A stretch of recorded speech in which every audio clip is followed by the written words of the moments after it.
Welcome, everybody. First, I'd like to start with giving a warm thank you to the Museums Without Walls conference for providing this valuable platform. I think it will not only allow us to reclaim virtuality, but also continue to think about what could be possible futures for art and cultural institutions, both online but also within the digital presence. My name is Karin.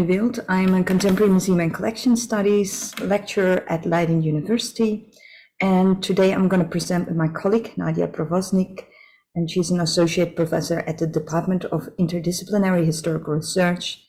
And she's also head of the Center for Digital Humanities at Perm State University. So in this presentation, we would like to talk about museums on the web. Both me and my colleague are working on unpacking these histories. And as part of that, we are now also editing a special issue in the journal Internet Histories. So in the last years, the COVID-19 crisis profoundly affected the cultural field. The majority of the world's museums were closed, and this is actually an exceptional event. But despite the challenges, many institutions kept serving their audiences and communities. And they did this by developing a presence online. The museum sector reacted quickly. They reinvented themselves, I would say, in an enormous pace. And this to continue giving access to culture. However, in times of crisis, there's not so much time for long-term reflection. It is already in the 90s that museums started to develop their online presence, and therefore we think that we are at a pivotal moment in time in which we can look back at this history, this to rediscover developments and questions that were important in the past, but not only as a beautiful story, but also to reflect on how this can serve present and future developments today. So revealing the histories of museums on the webs asks for insights from multiple research disciplines and museum practices. And therefore we like to explore these histories from a wide variety of perspectives. To bring together various scholars and museum practitioners, we initiated a call for paper for a special issue in the journal Internet Histories, Digital Technology, Culture and Society. This is an international but also an interdisciplinary peer-reviewed journal that focuses on research on the cultural, social, and political histories of the internet, and also all its associated digital cultures. So if your research is in any way of interest or related to museums on the web, then we warmly invite you to submit an abstract before the 21st of September. For this special issue, we hope that we can include a wide variety of topics. But this could, for example, be papers about the development of virtual museums. We are also interested in the growth of digital collections, online exhibitions and digital storytelling, or questions around digital inclusion and diversity, but also how do museums shape their digital identity, and understanding better what Rosberry termed the digital museum. So how did the web also change the museum itself, and the museum as a physical institution, but also an organization? So we hope also to include some fascinating case studies within this special issue, because there were lots within the history of the web. And just to give you an example, here we see a prototype of a virtual museum. This is from 1997. The Guggenheim Museum, in the time under the lead of director Thomas Krenz, initiated the idea to develop this new virtual venue in which the visitor would immerse in a fully interactive architectural space. So in the time, the Guggenheim Museum had become a global brand with venues in New York, Venice, Bilbao, Berlin, and the idea was to further expand with a new cultural landmark that would exist solely on the web. In 1999, this first prototype by architects Hani Rashid and Lisa Anna Couture, they were principals as Asymptona architect, that was presented in 1999. So they designed a three-dimensional virtual exhibition space in a spiraling form, and some of you might recognize that it's loosely based on the Frank Lloyd Wright building that is in New York. And making use of the digital realm also gave the opportunity for the architecture to be fluid, ever-changing, and highly responsive. So the idea was that the visitors could immerse themselves into this illusionary space, and that they could then encounter artworks that were quite freely transformed into digital objects. This involved both digitized artworks and 3D models, but also artworks that were commissioned for this fictional venue itself and therefore generated exclusively within and for the internet. The idea was that the museum would serve kind of like a portal to an online digital archive for all forms of media art. Unfortunately, it was never further realized as a prototype, but the ideas are still very relevant, for example, on how to give access to culture through the web, but also what cultural identity means when we are putting a museum online. Studying museums on the web also still involves many methodological questions. So how can we study digital resources, for example? And then I am referring to a wide variety of resources. So both born digital, digitized, but also reborn digital sources. And which new opportunities are there for historians to rethink and also expand on existing historical methods? Essential resources for studying museums on the web can be found in the web archives. Although that the archived web profoundly differs from its live counterpart, it's essential to analyze these sources to gain further insights in how the museum's online presence developed over time. Web archives are fascinating. However, they can also be quite challenging for historians to explore.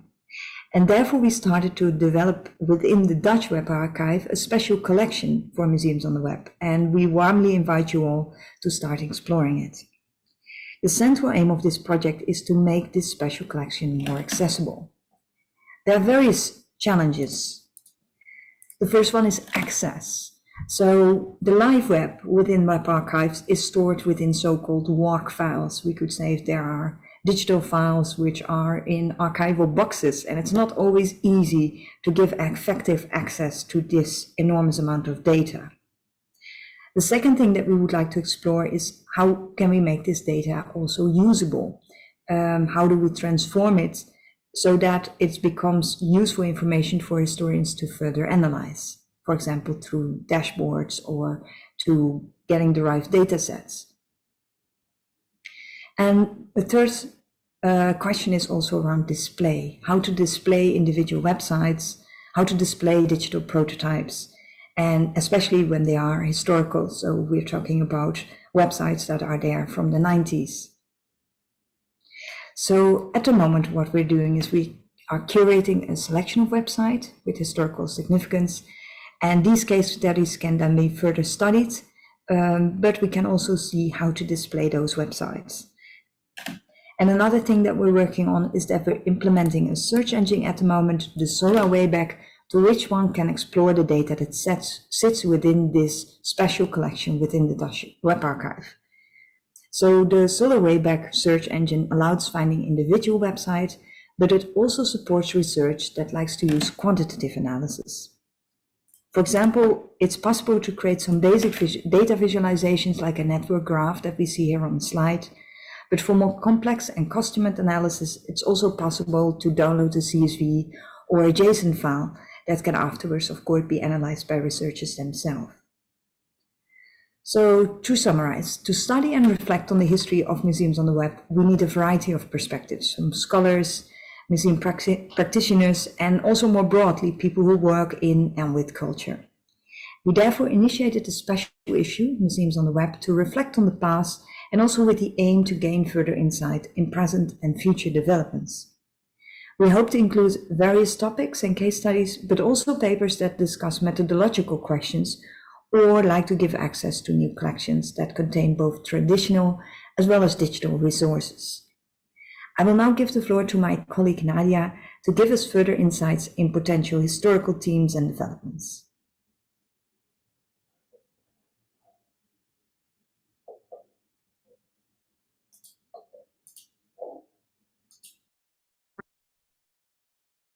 Thank you, Karin, for the introduction of the special issue. I would like to dive a bit deeper into the history of the museums on the web to highlight some essential things in their evolution. The introduction of information technology in museums began with the digital turn of the mid-50s. These cultural institutions went a long way of digital transformation, and the processes were intensified with the growth of the World Wide Web. However, at the edge of the web space, the museums faced with multiple challenges. The museums had to develop the new strategies on how to behave on the web, how to use the new environment, and what sort of content to produce. In 80s, museum multimedia distributed on CDs significantly increased the opportunities to share the museum treasures and open them to the world. They were aimed for representation of unique exhibits and a variety of stories. Turning to the web, some museums started to adapt and publish the previously created multimedia content online. The others focused on production of the new type of digital content and narratives. The early versions of the museum websites presented on the snapshots from the Internet Archive show how difficult it was to find the proper way to expose the exhibits and contextualize them on the web. Among the other challenges is the development of interfaces of the websites and the ways how to organize the content better. So the metaphors used in shaping the websites show us a large variety of ideas.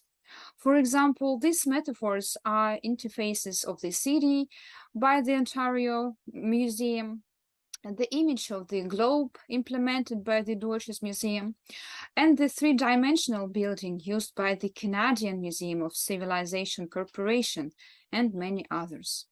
Tracing evolution of the interfaces may help to discover insights for the future development and strongly relates to the human-computer interaction issues.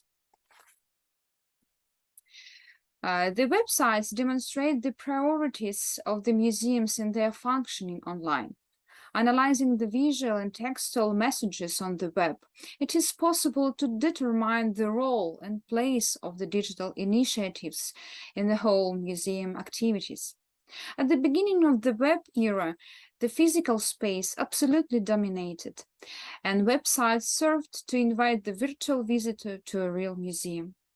With the advancement of web technology, digital activities online have been taken a significant role. It is interesting to consider the navigation on the museum websites and the ways to encourage a virtual visitor to interact with the digital resources. The samples on this slide are from the experience of the British Museum, and the headings perform as the guides, making the navigation on the website easier for the visitor, indicating the purpose of the digital content, such as the opportunity to see, to learn, to involve, and others. Making this special issue, we would like to discuss building the museum digital identity, which is largely related to the museum's ability to distinguish itself, its functions, and its information products from the resources of other types of institutions. Comparing museum websites with those of other organizations, some content may appear to be very similar to the resources of archives, libraries, or academic organizations. For example, digital galleries, virtual exhibitions, or electronic catalogs of images are produced by all of this. That is why it's crucial to converse about museums' digital identity as it has been shaped through the development of the museums on the web. Museums' digital identity is being shaped by the awareness of the value and significance of the content produced, understanding of target audiences and their needs. The applied level of formation of the museum identity in the digital environment today refers to the development of museum digital resources, and most of them are on the web.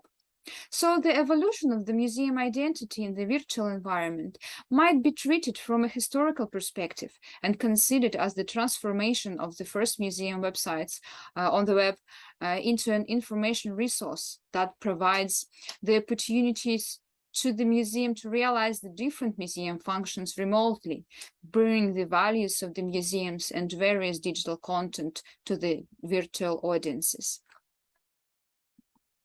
Designing this special issue of the journal Internet Histories, we would like to see how the museums on the web evolved and what of the insights might be used for shaping the museum of the future. Thank you very much for your attention. We are very welcome your contributions.